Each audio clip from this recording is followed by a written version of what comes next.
세상에서 가장 오래된 이야기부터 시작해 보겠습니다. 첫 번째 인간이 나무에서 떨어진 열매를 보며 생각했습니다. 저걸 다 먹을까? 아니면 절반은 내일을 위해 남겨둘까? 그 순간부터 경제학이 탄생했죠. 경제학이라는 이름조차 없던 시절부터 우리는 늘 같은 문제와 싸워왔습니다. 바로 원하는 건 많은데 가진 건 적다는 문제 말이죠. 당신이 지금 살아 숨쉬고 있다는 사실부터 인정하고 시작하겠습니다. 당신은 음식을 원하고 잠잘 곳을 원하고 옆집 사람이 가진 것보다 조금이라도 더 큰 스마트 TV를 원합니다. 문제는 여기서 시작되죠. 세상에는 충분한 게 없어요. 먹을 것도 모자라고 살 집도 부족하고 원하는 크기의 TV도 마냥 늘려놓을 수 없습니다. 경제학자들은 이런 상황을 희소성이라고 부르죠. 이 희소성 때문에 당신도 모든 것을 가질 수 없고 다른 사람들도 마찬가지입니다. 만약 피자가 무제한으로 존재한다면 경제학이라는 학문 자체가 필요 없었을 겁니다. 하지만 현실은 그렇지 않으니까요. 그래서 우리는 선택을 해야 합니다. 경제학은 한정된 자원으로 무한한 욕구를 어떻게 충족시킬지 고민하는 학문이라고 할 수 있겠죠. 답은 거래에 있습니다. 당신이 사과를 10개 가지고 있고 다른 사람이 바나나를 5개고 있다고 해보세요. 둘 다 다양한 과일을 원한다면 거래가 성사되겠죠. 서로에게 도움이 되는 윈윈 상황이 만들어지는 거예요. 그런데 누가 무엇을 얼마만큼 가져갈지는 어떻게 정할까요? 여기서 기회비용이라는 개념이 등장합니다. 당신이 어떤 선택을 한다는 것은 다른 모든 선택을 포기한다는 의미거든요. 지금까지 나가지 않고 보고 있다는 것은 유튜브에서 고양이 영상을 보지 않는다는 뜻이죠. 그게 바로 당신의 기회비용입니다. 이 시간이 가치 있게 사용되기를 바랍니다. 다시 거래 이야기로 돌아가 보겠습니다. 사람들이 거래하는 이유는 비교 우위 때문입니다. 어떤 일을 상대적으로 더 잘할 때를 말하는 거죠. 흥미로운 점은 모든 분야에서 다른 사람보다 못하더라도 여전히 특정 분야에 특화해서 거래를 통해 이익을 얻을 수 있다는 것입니다. 당신이 모든 면에서 형편없다고 해도 다른 사람이 그에 비례해서 더욱 형편없을 수 있거든요. 축하합니다. 당신도 경제적으로 쓸모가 있는 존재예요. 거래는 최고가 되는 것과는 다릅니다. 올바른 일을 하는 데 있어서 상대적으로 덜 서투른 것이 되는 거예요. 지금까지 희소성, 거래, 기회비용, 비교 우위를 다뤘습니다. 이 모든 걸 박스에 넣고 잘 섞어서 흔들어 보면 무엇이 나올까요? 축하드려요. 방금 시장을 만들었습니다. 시장은 구매하려는 사람과 판매하려는 사람이 만나서 재화와 서비스를 주고받는 장소를 말합니다. 전통적인 농산물 시장일 수도 있고 월스트리트 같은 금융시장일 수도 있고 심지어 당신 조카가 온라인 게임 아이템을 팔고 사는 온라인 공간일 수도 있어요. 당근마켓 같은 중고시장도 마찬가지고요. 시장을 움직이는 가장 중요한 원리는 인센티브입니다. 사람들은 인센티브에 반응하거든요. 피자 한 조각이 10만 원이라면 아마 사지 않을 겁니다. 1,000원이라면 7조각도 먹을 수 있겠죠. 낮은 가격도 일종의 인센티브고 구매자들의 구매 욕구를 자극합니다. 수요란 특정 가격에서 사람들이 어떤 물건을 얼마나 원하는지를 나타내는 개념입니다. 공급은 특정 가격에서 판매자들이 그 물건을 얼마나 많이 만들어서 팔려고 하는지를 보여주죠. 이 둘이 만나는 지점이 바로 균형 가격입니다. 사고 싶어하는 모든 사람과 팔고 싶어하는 모든 사람이 만족할 수 있는 마법의 숫자라고 할 수 있어요. 공급이 늘어나면 가격은 내려가고 수요가 증가하면 가격도 상승합니다. 그런데 누군가가 현재 시장에서 자신의 역할이 마음에 들지 않는다면 어떻게 해야 할까요? 신발을 만들고 있는데 팬케이크를 원한다면요? 일자리를 구하면 됩니다. 일을 해서 돈을 벌고 그 돈으로 원하는 걸 사는 거죠. 돈이라는 것은 결국 교환을 쉽게 만들어주는 도구일 뿐입니다. 와이파이를 설치해주는 대신 신발을 달라는 식의 복잡한 물물 교환을 피할 수 있게 해주죠. 돈은 또한 물건의 가치를 측정할 수 있게 해주는 계산 단위이기도 하고 나중에 더 큰 TV를 사기 위해 저축할 수 있게 해주는 가치 보관소 역할도 합니다. 다시 말해 돈은 경제의 윤활유라고 할 수 있어요. 거래라는 톱니바퀴가 원활하게 돌아가도록 도와주는 거죠. 그래서 우리는 은행이라는 시스템을 만들어냈습니다. 은행은 사람들의 예금을 받아서 다른 사람들에게 대출해주는 기관이에요.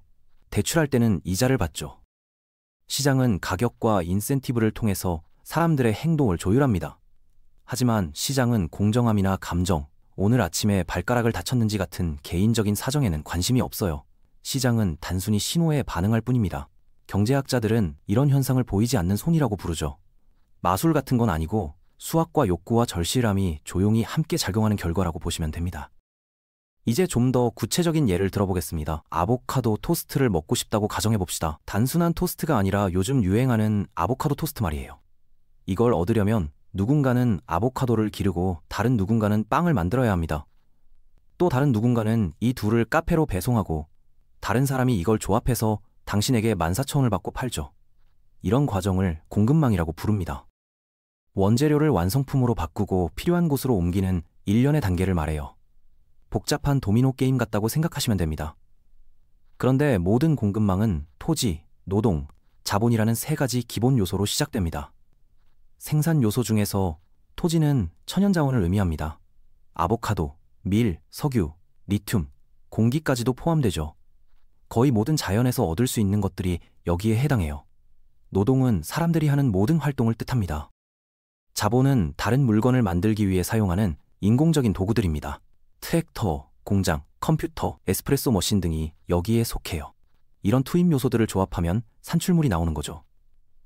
그럼 얼마나 많은 산출물이 나올까요? 이건 생산성에 따라 달라집니다. 노동과 자본이 효율적으로 사용된다면 한 사람이 1시간 동안 더 많은 토스트를 만들 수 있게 됩니다. 생산성이야말로 가장 중요한 요소예요. 국가를 부유하게 만들거나 가난하게 만드는 핵심 변수가 바로 생산성입니다. 생산성이 높다는 건 더 적은 노력으로 더 많은 사람이 더 많은 것을 만들어낸다는 뜻이에요. 생산성이 낮다는 건 달걀 하나를 얻기 위해 4시간을 기다려야 하고 그마저도 태워 먹을 수 있다는 의미죠. 이제 우리가 이 모든 물건을 만들어서 팔고 있다면 그 규모를 어떻게 측정할 수 있을까요? 여기서 GDP, 즉 국내 총생산이라는 개념이 등장합니다. GDP는 한 국가에서 1년 동안 생산된 모든 최종 재화와 서비스의 총 가치를 의미합니다. 여기서 최종이라는 말이 중요해요. 중간 단계가 아닌 최종 완성품만 센다는 뜻입니다. 밀가루와 빵을 따로따로 세는 게 아니라 빵만 계산하는 거죠. 그렇지 않으면 중복으로 계산하게 되니까요. GDP를 계산하는 가장 흔한 방법은 지출 접근법입니다. GDP는 C, I, G, X, 앱으로 표현할 수 있는데 여기서 C는 소비, I는 투자, G는 정부 지출, X는 수출, M은 수입입니다. 하지만 GDP에 너무 흥분하지는 마세요. GDP는 무급으로 하는 가사노동이나 지하경제활동을 반영하지 못합니다. 사람들이 행복한지 여부나 GDP가 유해한 제품 판매로 얻어진 건지도 고려하지 않아요. 그래서 일부 사람들은 1인당 GDP를 더 선호하기도 해요. GDP를 인구로 나눠서 생활 수준을 비교하는 방식이죠. 여전히 완벽하지는 않지만 그래도 유용한 지표입니다. GDP가 증가하는 이유는 일반적으로 자본이 더 많아지고 기술이 발전하고 노동 생산성이 향상되기 때문입니다. 또한 GDP는 경기순환에 민감합니다. 때로는 경제가 성장하는데 이를 호황이라고 부르죠. 때로는 줄어들기도 하는데 이게 경기 침체입니다. 정말 오랫동안 심하게 줄어들면 그것은 대공황이라고 불러요. 이런 순환은 어느 정도 자연스러운 현상이지만 총수요와 총공급의 영향을 받기도 합니다. 수요가 공급을 앞질러 나가면 가격이 오르는데 이게 인플레이션입니다. 공급이 갑자기 줄어들어도 사람들이 여전히 물건을 원한다면 가격은 어차피 오를 거예요. 돈에 관해 좀 더 자세히 이야기해 보겠습니다. 돈이 어떤 형태를 취하는지 알아봅시다. 돈은 단순히 지폐나 동전만을 의미하지 않습니다. 상품이나 서비스에 대한 대가로 사람들이 기꺼이 받아들이는 모든 교환 수단을 말해요. 역사적으로 돈은 돌멩이, 소 모양의 돌, 금, 종이, 컴퓨터 화면의 숫자, 그리고 잠깐 동안은 NFT까지도 포함했었죠. 가장 중요한 건 신뢰입니다. 충분한 수의 사람들이 어떤 것을 돈이라고 믿으면 그것은 돈이 되는 거예요. 돈은 또한 물건의 가치를 측정할 수 있게 해주는 계산 단위이기도 하고 나중을 위해 저축할 수 있게 해주는 가치 보관 수단이기도 해요. 하이퍼 인플레이션처럼 돈의 가치가 사라지면 돈은 더 이상 돈이 아니게 됩니다. 그렇다면 얼마만큼의 돈이 있어야 할까요? 정말 좋은 질문이네요. 너무 적으면 경제가 위축되고 너무 많으면 가격이 치솟아요. 이것도 인플레이션인데 소비자 물가지수나 CPI 같은 것으로 측정합니다. 그런데 왜 돈을 더 많이 찍어내지 않을까요? 할 수는 있어요. 이걸 통화량 확대라고 부르죠. 하지만 문제가 있습니다. 모든 사람이 갑자기 더 많은 돈을 가지게 되는데 상품의 양은 그대로라면 수요는 늘어나지만 공급은 늘어나지 않아요. 그래서 가격이 오르는 거죠. 같은 물건을 더 많은 돈이 쫓게 되면 가격은 더 높아집니다. 이게 인플레이션이에요. 하이퍼 인플레이션은 가격이 너무 빠르게 올라서 지갑을 여는 순간에도 물가가 뛰어오르는 현상을 말해요. 그렇다면 얼마만큼의 돈을 찍어낼지는 누가 결정할까요? 중앙은행입니다. 각 나라마다 자체 통화를 관리하는 중앙은행이 있어요. 중앙은행은 두 가지 큰 일을 합니다. 첫째로 통화 공급량을 조절해요. 둘째로 금리를 설정하죠. 금리는 돈을 빌리는 데 드는 비용입니다. 높은 금리는 돈을 빌리는 비용을 늘려서 개인과 기업의 대출을 줄이고 경기를 진정시켜요. 낮은 금리는 돈을 빌리는 것을 더 저렴하게 만들어서 지출과 투자를 늘리고 경기를 부양하죠. 이런 걸 통화정책이라고 부릅니다. 긴축적 통화정책은 인플레이션과 싸우는 것이고, 완화적 통화정책은 성장을 촉진하는 것이에요. 그리고 양적 완화라는 것도 있습니다. 중앙은행이 상업은행으로부터 국채 같은 금융자산을 사들여서 경제에 토는 방식이죠. 돈을 찍어내는 것과 비슷하지만 좀 더 복잡한 절차와 서류 작업이 필요해요. 그런데 이 모든 돈은 실제로 어디서 나오는 걸까요? 답은 대부분 대출을 통해서입니다. 상업은행들이 대출을 통해 돈을 만들어내는 거예요. 당신의 주택담보대출도 새로운 돈이고, 자동차 대출도 새로운 돈이고, 충동적으로 산 카약 대출도 새로운 돈입니다. 은행들은 금고에 있는 현금을 그대로 빌려주는 게 아니에요. 그냥 당신 계좌에 숫자를 입력할 뿐이죠. 이걸 부분지급 준비제도라고 부르는데, 은행은 예금의 일부만 준비금으로 보관하고 나머지는 대출로 내보내는 시스템이에요. 모든 사람이 동시에 돈을 찾으러 오기 전까지는 잘 작동하죠. 이제 세금에 관해 이야기해 봅시다. 정부는 도로, 학교, 시험 비행 중에 추락한 8천만 달러짜리 군용기, 그리고 때로는 아무도 요청하지 않은 기념주화에 돈을 쓰는 걸 좋아해요. 하지만 정부는 제품을 판매하지 않죠. 그럼 돈을 어디서 구할까요? 바로 세금입니다. 세금은 개인과 기업이 국가에 내는 의무적인 납부금이에요. 만약 세금을 내지 않는다면 강경한 어조의 편지를 받게 되고 결국 감옥에 갈 수도 있어요. 세금에는 여러 종류가 있습니다. 소득세는 급여의 일정 비율이고, 법인세는 회사 수익의 일부예요. 판매세나 부가가치세는 소비 금액의 일부이고, 재산세는 부동산 가치의 일부죠. 자본이득세는 성공적인 투자 수익의 일부이고, 상속세는 부유층이 자녀에게 물려주는 재산의 일부예요. 드물고 논란이 많으며 시행하기 어려운 세금이죠. 소비세는 나쁜 습관에 부과되는 세금이에요. 술, 담배, 연료, 설탕 등에 붙는 세금 말이에요. 누진세는 소득이 높을수록 더 높은 비율로 세금을 내는 방식이에요. 정부는 이 돈을 공공재에 사용합니다. 모든 사람이 이용하지만 아무도 자발적으로 비용을 지불하지 않으려는 것들 말이에요. 깨끗한 공기, 국방, 가로등, 복지 프로그램, 실업수당, 연금, 의료, 식량 지원, 인프라, 다리, 기차, 파이프라인, 도로 보수, 그리고 부채 상환 같은 것들이죠. 즉, 정부는 돈을 모으고 돈을 씁니다. 이걸 예산이라고 해요. 지출이 세수보다 많으면 예산 적자이고, 세수가 지출보다 많으면 예산 흑자예요. 적자를 메우기 위해 정부는 돈을 빌려요. 정부가 채권을 발행하는 거죠. 이걸 사주시면 나중에 이자와 함께 갚겠습니다 라고 약속하는 증서 같은 거예요. 국채를 사본 적이 있다면 축하합니다. 정부에 돈을 빌려준 거예요. 시간이 지나면서 누적된 총 적자가 국가부채입니다. 대부분의 나라가 부채를 가지고 있어요. 미국은 34조 달러를 넘어섰고, 일본은 GDP의 260%가 넘어요. 노르웨이는 거의 빚이 없지만 그건 우연히 석유를 발견했기 때문이죠. 그렇다면 정부 부채는 나쁜 걸까요? 상황에 따라 다릅니다. 부채가 인프라 같은 생산적인 투자에 사용되고 지속 가능하며 GDP보다 빠르게 증가하지 않고 이자율이 낮다면 괜찮아요. 하지만 부채가 표를 사기 위한 헛된 지출에 사용되고 통제불능의 인플레이션을 일으키며 투자자들이 신뢰를 잃어서 더 높은 이자를 요구하거나 아예 대출을 거부한다면 나빠요. 어느 시점에서 부채 이자 자체가 예산 항목이 되어버려요. 이미 빌린 돈을 갚기 위해 돈을 빌리는 상황이 되는 거죠. 이제 시야를 넓혀볼 시간입니다. 당신이 어떤 나라에 살고 있다고 가정해봅시다. 하지만 당신의 나라에서 모든 걸 만들 수는 없어요. 커피 재배에는 뛰어나지만 자동차 제조에는 형편없다면 커피는 수출하고 자동차는 수입하겠죠. 이게 국제무역입니다. 무역을 통해 나라들은 모든 면에서 부족하더라도 상대적으로 잘하는 분야에 특화할 수 있어요.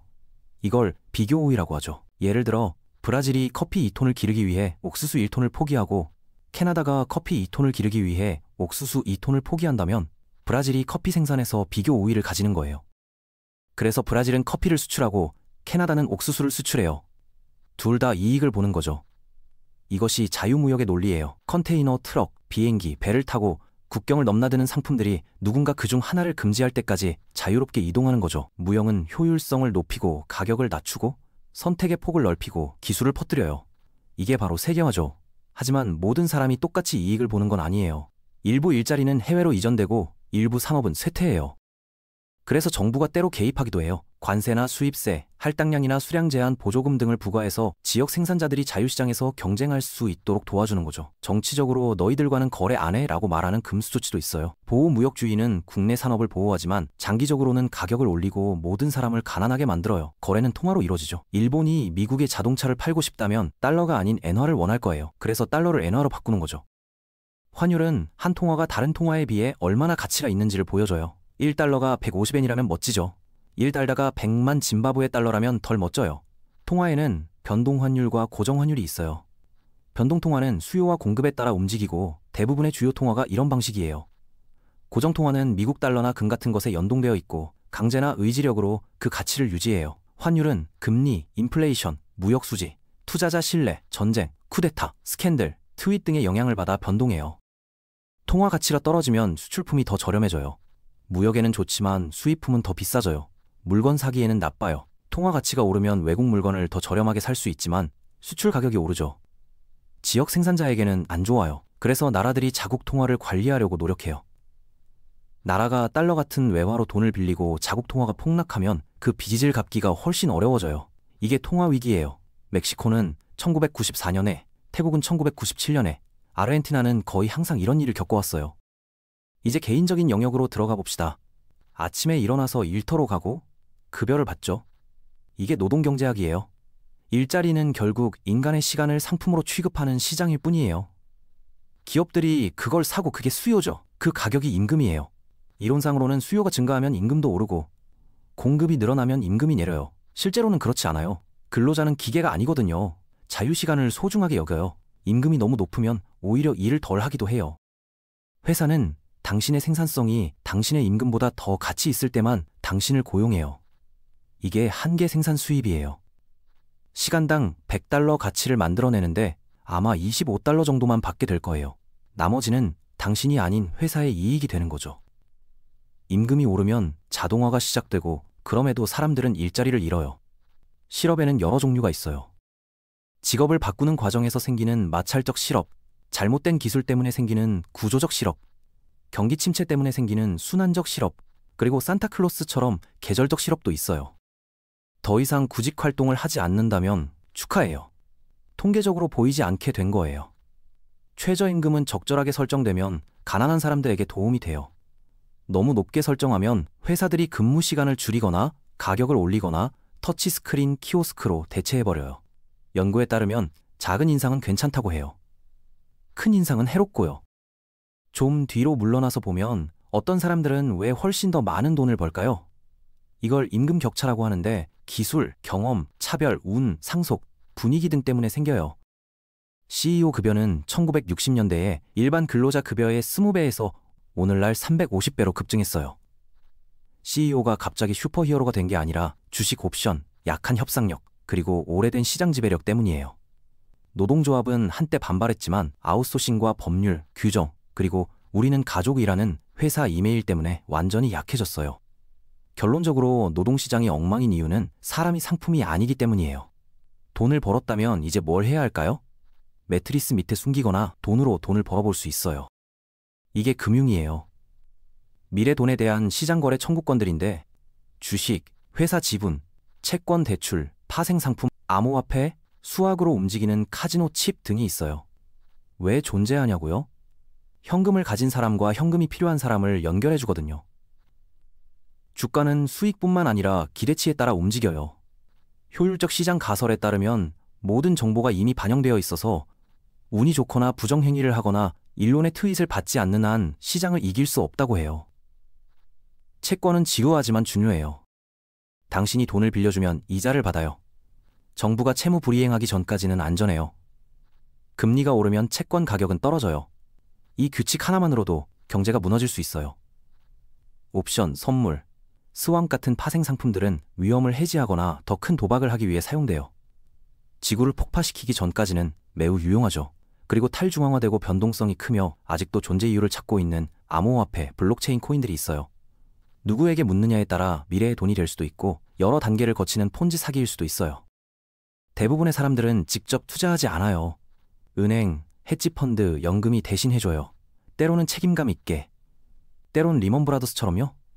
국채 같은 안전자산은 수익률이 낮고 스타트업, 밈 주식, 암호화폐 같은 위험자산은 엄청난 수익을 주거나 아무것도 주지 않을 수 있어요. 이게 위험과 수익의 균형이에요. 교훈은 모든 것을 하나의 밈 주식에 투자하지 말라는 거예요. 다각화하세요. 큰 그림을 보면 어떤 나라는 부유한데 다른 나라는 왜 영원히 라면만 먹고 살까요? 역사가 중요해요. 식민지에서는 자원이 빨려나가고 시스템이 망가졌어요. 지리도 중요해요. 내륙 운송은 비싸고 말라리아 지역에서는 생산성이 떨어져요. 제도도 중요해요. 법 시스템이 더 많이 뇌물 주는 사람이 이기는 구조라면 투자자들이 도망가겠죠. 자원의 저주도 있어요. 석유가 있나요? 축하해요. 부자가 됐어요. 아, 다시 가난해졌네요. 경제가 광대복을 입고 한 가지만 하는 꼴이거든요. 가난한 나라들은 갇혀버려요. 가난하면 저축할 수 없고, 따라서 투자할 수 없고, 그래서 성장할 수 없고, 계속 가난하게 살게 돼요. 진짜 치트키는 교육, 재산권, 인프라, 정치적 안정, 그리고 6개월마다 내전을 일으키지 않는 것 같아요. 하지만 부유한 나라들조차 바보 같은 짓을 해요. 어떻게? 왜? 이 질문에 답하기 위해 평범한 인간의 뇌를 살펴봅시다. 행동경제학의 등장이에요. 전통 경제학은 인간이 합리적이라고 가정해요. 하하하. 실제 인간은 혼돈의 대리인이에요. 우리는 미래를 할인해요. 지금 5천 원이 나중에 5만 원보다 낫다고 생각해요. 이게 과도한 할인이에요. 우리는 잃는 걸 싫어해요. 2만 원을 잃는 것이 2만 원을 따는 것보다 더 아파요. 이게 손실회피예요. 우리는 닻을 내려요. 제가 휴대폰 가격이 1,000만 원이라고 하면 갑자기 99만 원이 공짜처럼 느껴져요. 우리는 따라해요. 모두가 공황 상태에서 화장지를 사들이면 당신도 그럴 거예요. 그리고 우리는 매몰 비용을 아까워해요. 이미 처음 8편을 봤으니까 끔찍한 마블 속편도 볼 것 같아요. 맞아요. 우리는 돈 관리를 못해요. 그래서 정부와 앱들이 기본 옵션, 성가신 알림, 자동 저축, 자동 가입 퇴직 계좌로 우리를 밀어줘요. 다시 축소하면 이 모든 일이 어떤 시스템에서 일어날까요? 자본주의는 사유재산, 시장, 자유, 이윤 추구를 특징으로 하는데 혁신에는 뛰어나지만 불평등과 독점에도 뛰어나요. 사회주의는 집단 소유와 재분배를 전제로 해요. 평등에는 좋지만 동기부여에는 별로예요. 공산주의, 즉 명령사회주의는 사유재산을 금지하고 완전한 국가계획을 추진하는데 서류상으로는 좋아 보이지만 빵줄에서는 끔찍해 보이고 대개 소련의 곡물 할당량처럼 기근으로 끝나요. 혼합경제는 실제 현실이에요. 오늘날 미국, 중국, 인도, 독일을 포함한 대부분 국가는 자유시장과 정부 개입을 조합해서 사용해요. 네, 미국에도 보조금, 공립학교, 사회보장, TSA가 있어요. 맞아요. 중국에도 억만장자와 증권거래소가 있어요. 중국의 국가자본주의, 스칸디나비아의 민주사회주의, 미국의 온건 또는 열성자본주의, 분노 수준에 따라 로비스트들이 부추기는 분노, 온라인의 암호화폐 무정부주의 등이 있어요. 하지만 이 중 어느 것도 순수하지 않아요. 모든 시스템은 같은 3가지 질문에 답하는 방식일 뿐이에요. 무엇을 만들까? 어떻게 만들까? 누가 가질까? 아무도 완벽하게 해내지 못했어요. 그럼 우리가 무엇을 배웠을까요? 희소성은 현실이에요. 선택에는 비용이 따라요. 거래는 우리를 더 나은 상태로 만들어요. 돈은 거래를 더 쉽게 만들어요. 인센티브가 중요해요. 정부는 세금을 걷고 돈을 쓰고 때로는 모든 걸 망쳐요. 세계 무역은 효율적이지만 취약해요. 돈은 이상해요. 경제 시스템은 트레이드오프를 반영해요. 그리고 어느 게 최고인지에 대해서는 의견이 갈려요. 이게 경제학이에요. 지금까지 김대리의 생존 경제학이었습니다. 저도 생존해야겠으니 조태구알 부탁드립니다.